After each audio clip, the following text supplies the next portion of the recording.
Is becoming now almost as if though it's an employment agency now. We just have to look in a brief cursory look at how much we spend even with special ed dollars with one-to-one aids. It's a lot more than any other state has actually spent on that. The audit again recommended the elimination of up to 18 assistant principal positions. Last night I was perusing the GDOE website. There are currently 47 assistant principals in the department.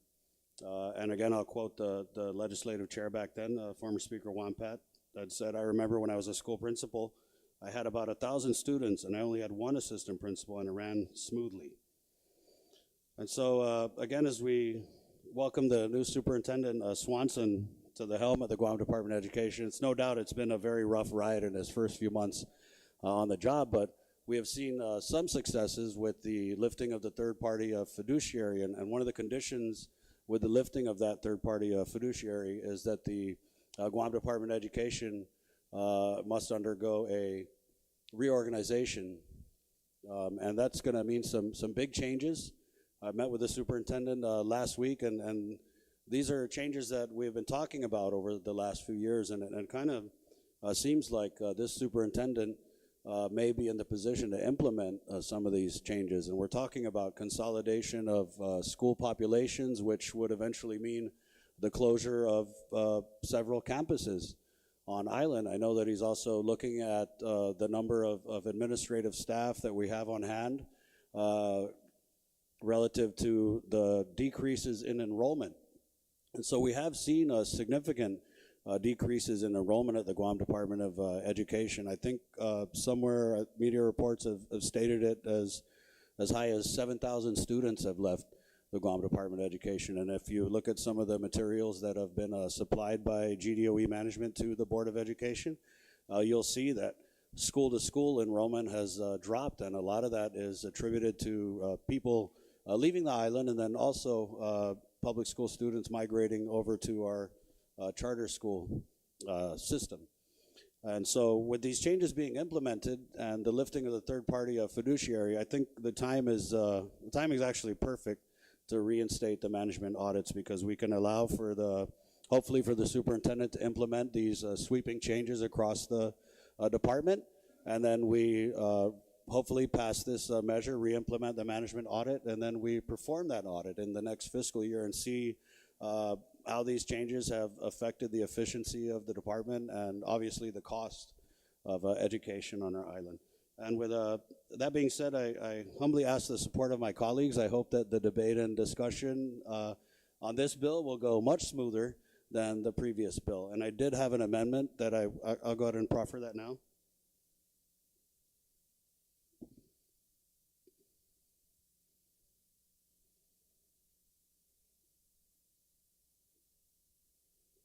And this would add a new section 3 to the bill to read. Actually, so there's a mistake. That should say first, I think, or just the audit. We'll strike cost. Yeah, first. Let's put first. Thank you, Senator. And so And you can just technically correct that, ma'am? Okay. Would you please address this chair? Oh, I'm sorry, Madam Chair. Let me know what your amendment is. Okay, I'm sorry. So it's, the amendment is to add a new section 3 to the bill to read. Section 3, effective fiscal year 2024, the scope of the first management audit is for fiscal year 2024. And then the second sentence, it says the cost audit, but I'm going to strike cost and put first, and then it would then read, the first audit shall be funded in the fiscal year 2025 budget. The anticipated target completion date is June 30th, 2025. All right. Would you like to speak on that amendment? We're going to accept it with your change. Thank you, Madam Chair. I think it speaks for itself. I know that one of my colleagues had asked me the question offline about when we'd be looking at conducting this audit and what the audit period would be, and also how we would fund it. And I think that this amendment neatly encapsulates all those questions and concerns. And so again, I humbly ask for my colleagues' support, not just for the bill as a whole, but for the amendment that I'm proffering. Thank you, Madam Chair. All right. On the amendment, is there any senator who'd like to be recognized? Senator Blas on the amendment.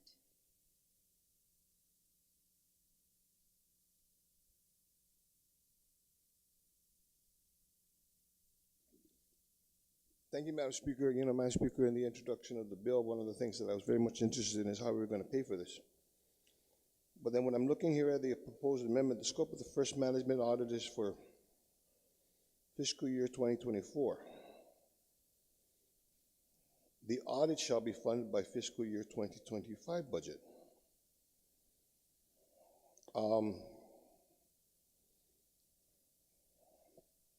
What is the difference between the scope of the first management audit and the audit in the first sentence, and then the audit in the second sentence?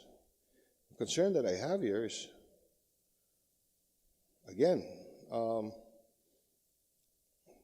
we're going to go out and ask somebody to do an audit in 2024 and not pay them until 2025?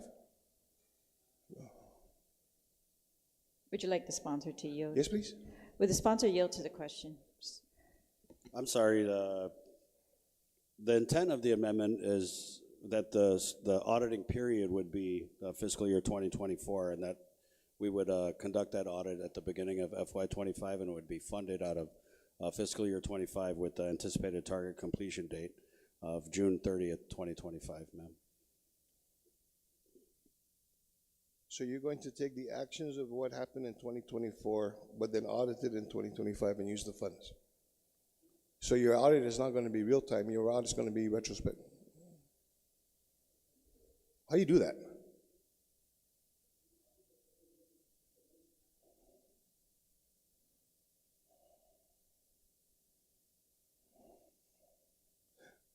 It's not to take away, I appreciate and understand the intent. It's just that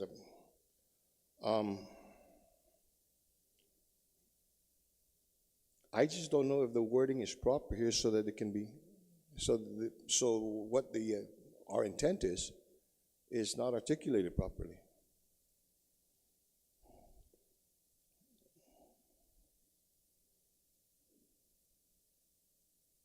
That's the concern that I have with this language, because it's obviously two different actions.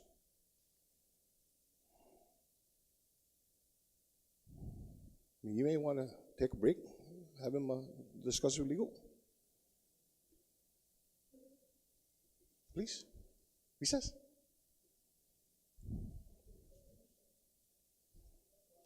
Thank you.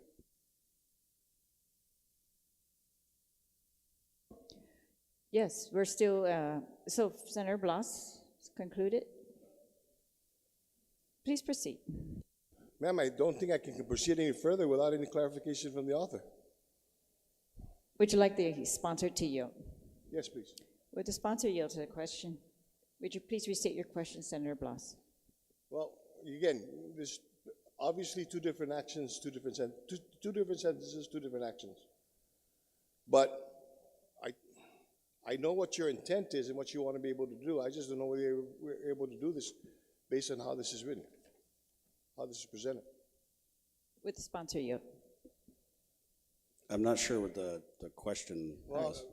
as it stands, Madam Speaker. Senator Blas, would you please restate your question? You know, Madam Speaker, as it stands right now, I mean, I don't want to be, this is a very ambiguous amendment the way it is. I know what the intent is, but it's not reading that way.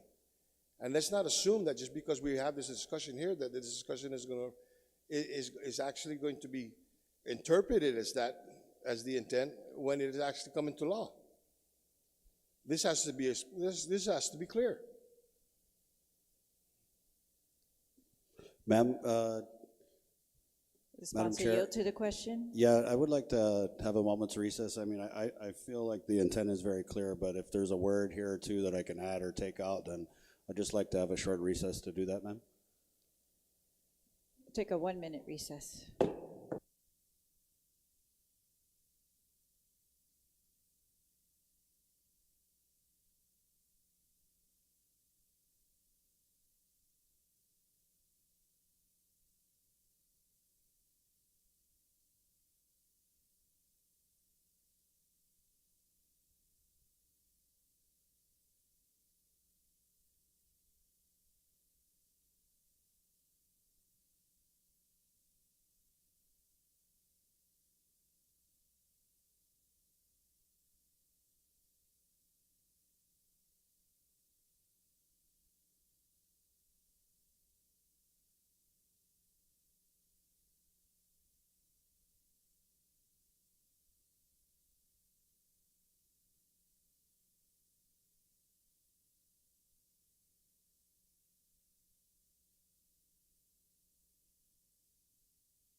Senator Blas, you had the floor. Thank you very much for the recess, Madam Speaker. There was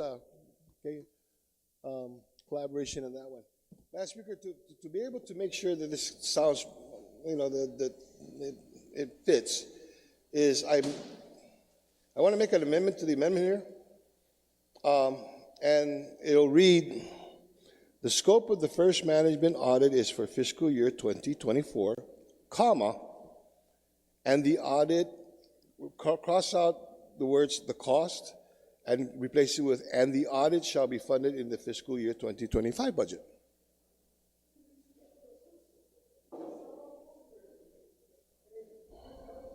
All right. There's an amendment to after fiscal year 2024, add a comma and add the words and the audit. And it will continue with the first audit. So it will read fiscal year 2024, comma, and the first audit shall be funded in FY 2025. Yes, ma'am. Is there any objection to taking that without it being in writing? Is there any objection? If not, we're going to consider that without it being in writing. On the amendment. I just have Senator San Augustine on the amendment? Yeah, Madam Speaker, I just have a comment on that one, that all we did was we changed the period to a comma. We didn't need that. Already the author of the amendment said that the first audit, exactly what you just read. The difference is just a period and a comma. I don't see even, gosh, we wasted 5 minutes for just that? No, we didn't waste comma? 5 minutes, Madam Thank Speaker, you. okay? And I think this is a very... Senator San Augustine has the floor. On the amendment, is there anyone else who'd like to speak on the amendment? Senator Taitigui on the amendment. Thank you, Madam Speaker. I'm speaking on the amendment to the amendment, which, many times it's mistaken on verbiage. Did they mean this? Did they mean that? Well, let's simplify it. And that's exactly what this amendment to the amendment does. It just simplifies it to make it clear and precise. And actually, it's much smoother, as a full sentence than breaking it down, interpreting that it may change on the next sentence. So, I'm in full support of the amendment, and it's very clear.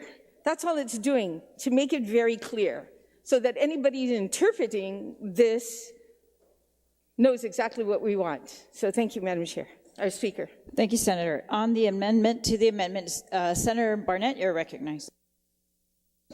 Thank you. I rise in support of the easiest amendment to the amendment ever, and I thank the author of the amendment for the bipartisan collaboration, and I also commend his diligence in weeding out the possibilities of my original amendment. So thank you, and I like the spirit of working together to address these issues. Thank you, Madam Chair.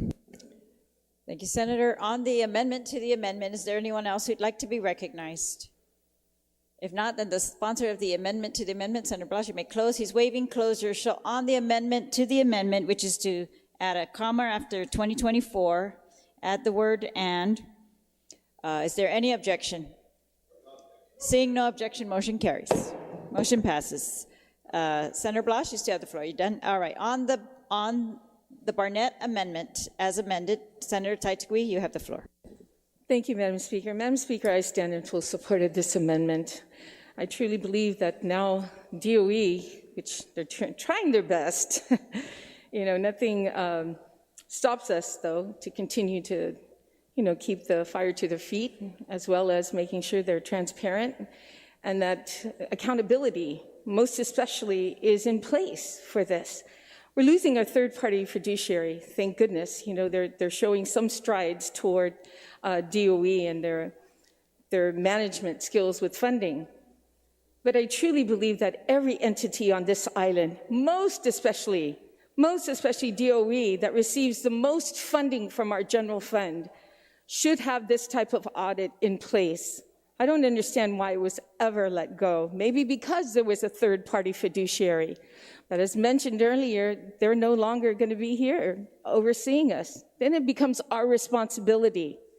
This is our responsibility for the funding that we give to DOE and to ensure that money has been spent correctly and have documentation to notify that, because it's going to help them in the future when they go after federal funds. This audit will help. So I thank you for this bill and ask the sponsor to be a co-sponsor of this for the sake of accountability. Thank you. Thank you, Senator. On the amendment to the bill as amended, is there anyone else who'd like to be recognized? If not, then the sponsor may close on the amendment as amended. Waives closure. Is there any objection to the amendment as amended?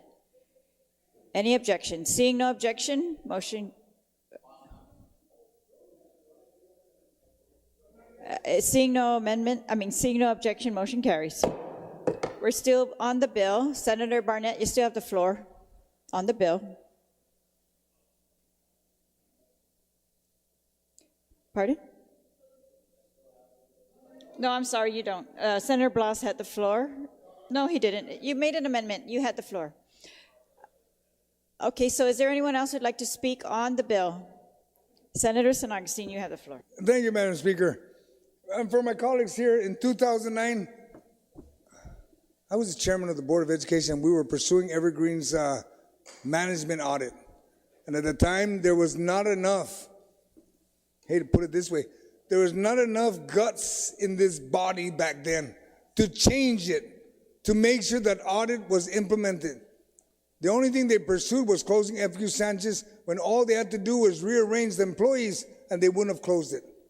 I brought that up. And then as they moved on, And I'm very thankful that the author of the bill introduced it, make it an audit.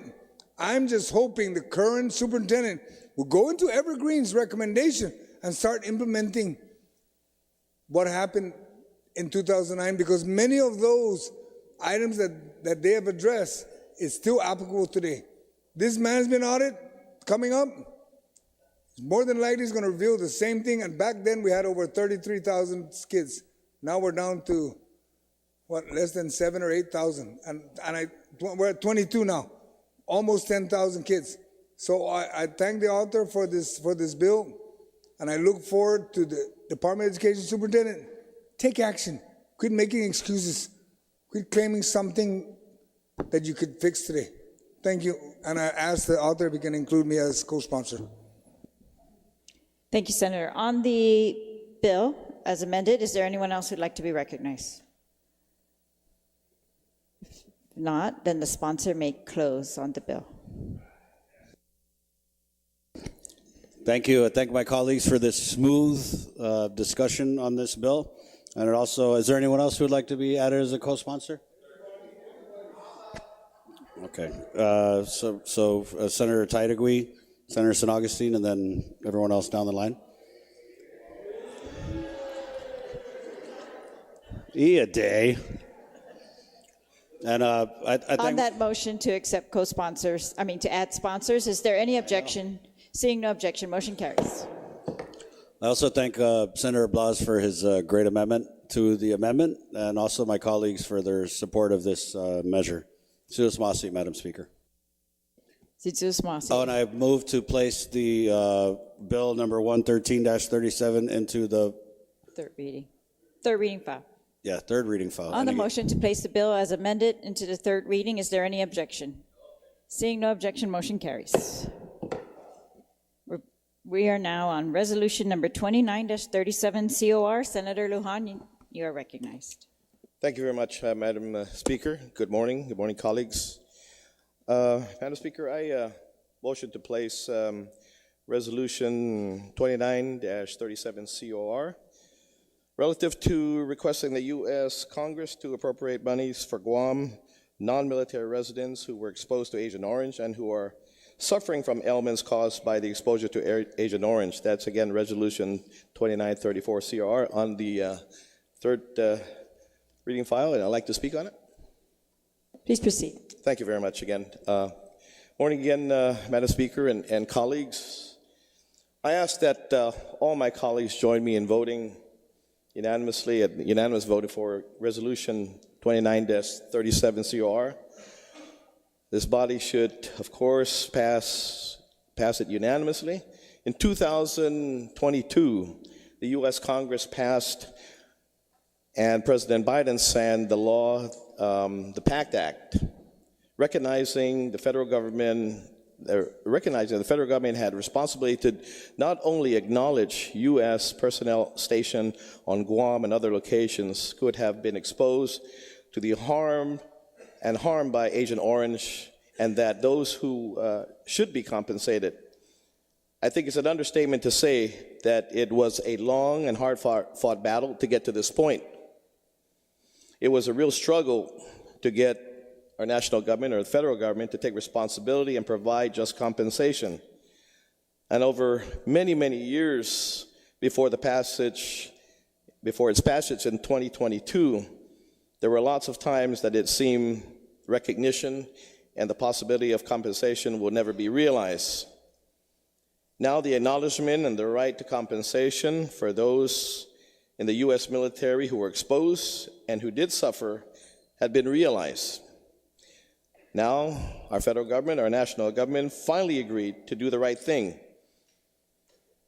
But we can't rest because the battle is not over for everyone.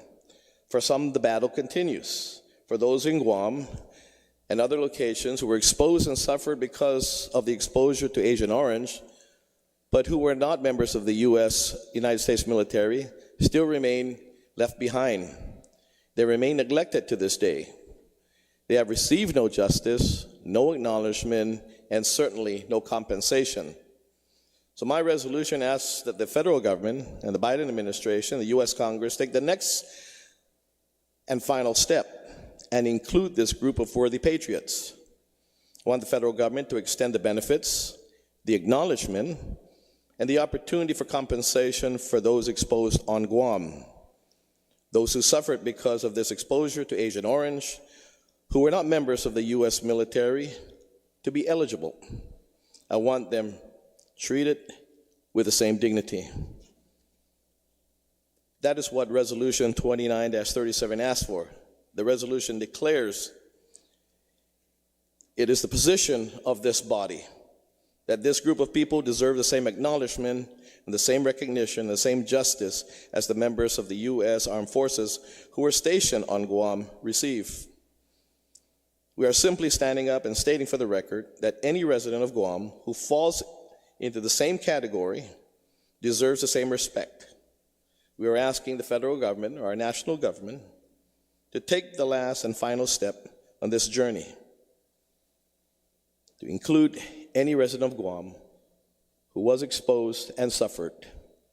It is not just an honorable and worthy veterans of the U.S. military who were exposed on Guam who deserve justice.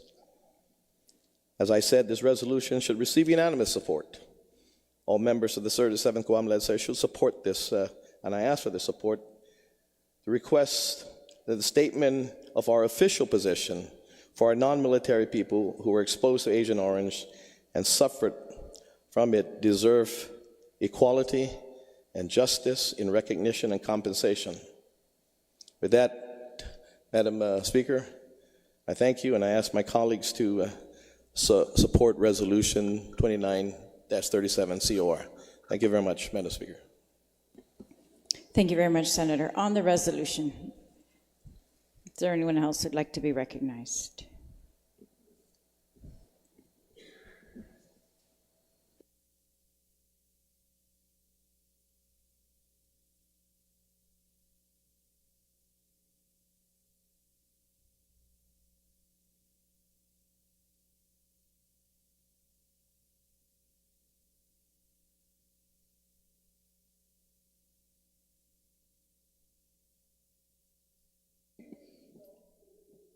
On the resolution, is there anyone who would like to speak on the resolution?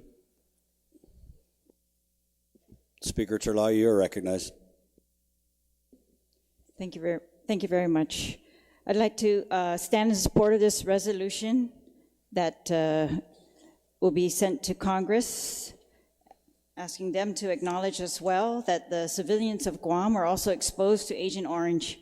And I'd like, in doing so, to acknowledge those who came before us, who advocated very strenuously, even before the PACT Act, and every single term of the legislature for maybe the last decade, that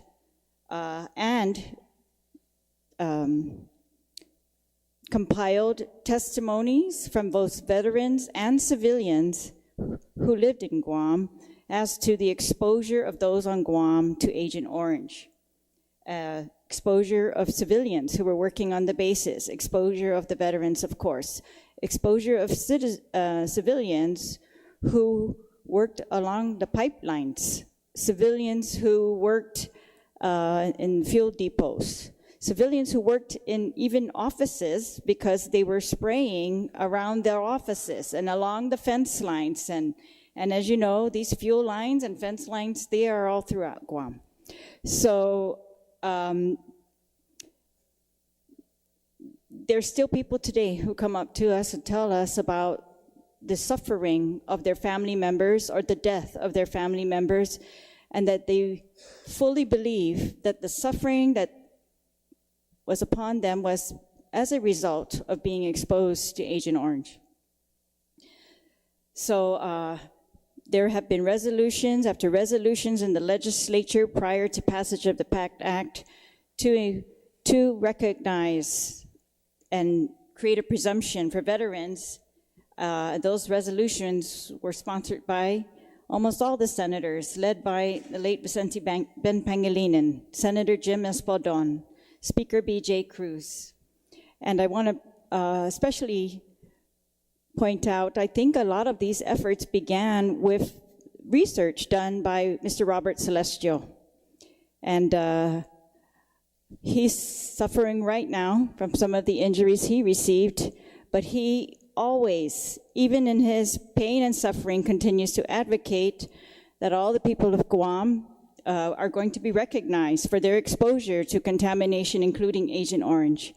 And so I just want to make sure that we acknowledge that today and acknowledge all of those who for years have, despite Congress and the military denying that exposure in previous years, that they continue to advocate, not just for veterans, and they continue to compile a record. And the veterans and the civilians continue to come in to the Guam Legislature and put on the record what they witnessed. So I want to thank all of them for their work on this. Thank the sponsors of this bill, this resolution, and I fully support this resolution, and I hope that it will, that Congress will take heed. Si Diyos masi.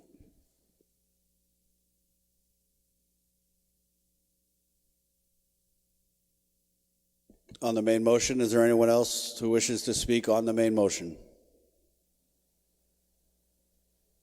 Senator San Augustine. Thank you, Mr. Speaker. I stand in full support of this amendment, this resolution. And I'm happy to identify 1958, where some of you weren't born yet, but to 2000, that they move forward. And I just hope Congress would get out of their gridlock so they can provide the funding that's needed for Guam. Because they're in a mess right now as it is. We need their support. And I hope that all other colleagues are added on to that list from the author of the resolution. Thank you. Full support of the resolution.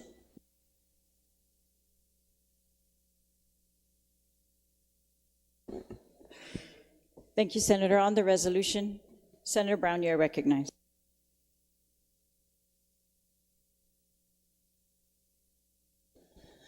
Thank you very much, Madam Speaker. I certainly rise in support of this resolution to recognize those in our community, in our local community, that were affected or exposed to Agent Orange.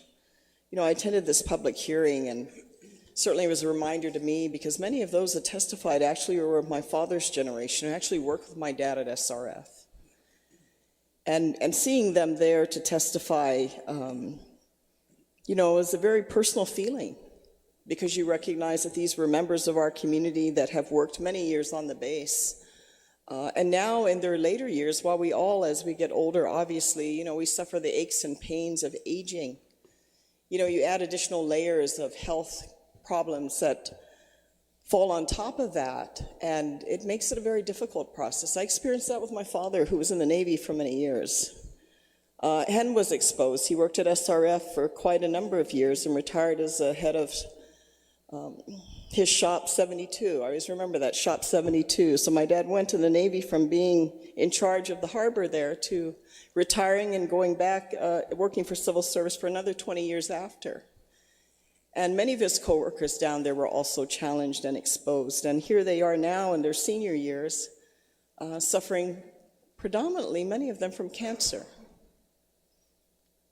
And that's a challenge, especially to have to encounter these ailments, and not necessarily, if you're not retired, if you don't have the health care benefits that come with being a military retiree, or you're not a veteran that has 100% disability, and my father was both of those. A challenge. It's a challenge to have to suffer through this, and on top of that, the medical bills that come with it, that you don't get support for, that take away from other things that you would like to provide for your family. And it's only, all these years later, we look at today and it's so beautiful and sunny outside, and, this is as close to paradise as we can get. And you realize, because of our history, particularly during the last century, that there's so much activity here, from, the fallout from nuclear testing in the Marshall Islands, to the war, to the amount of contaminants that have been, essentially dug and dumped into our ground.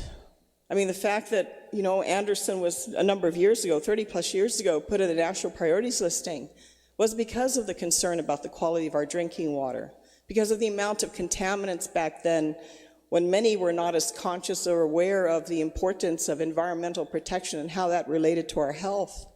You know, I've seen, I was on the Anderson Restoration Advisory Board for 14 years, and I've had an opportunity to see all these areas around Guam. Maybe not all. We probably might not have found all of them, that stretch from Anderson to Naval Station, of the amount of contaminants where they literally, can you imagine that, into the limestone, knowing that the limestone's almost like a sponge that absorbs everything?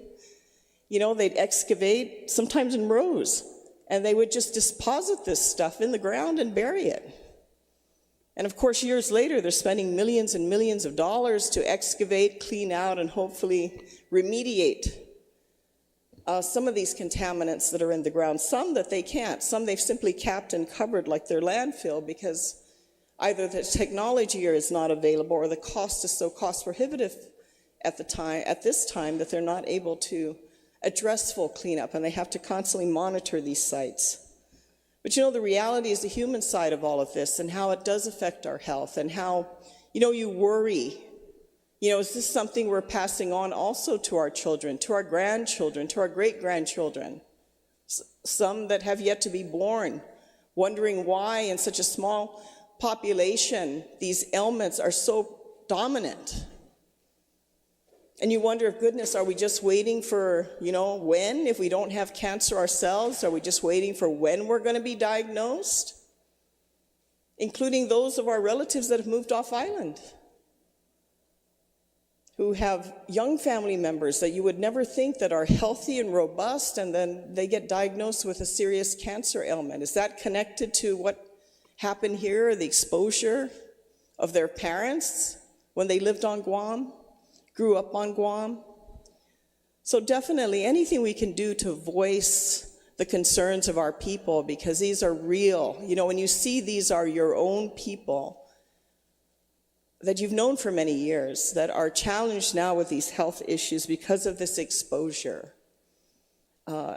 they should be recognized. I don't think their needs are any less because they were civilian members of our community and not members of the military, which of course many of them work side by side and hand in hand with regards to the missions that were here. So by all means, and certainly commend my colleague, Senator Jesse Lujan, for putting this resolution forth, for taking this to the next step.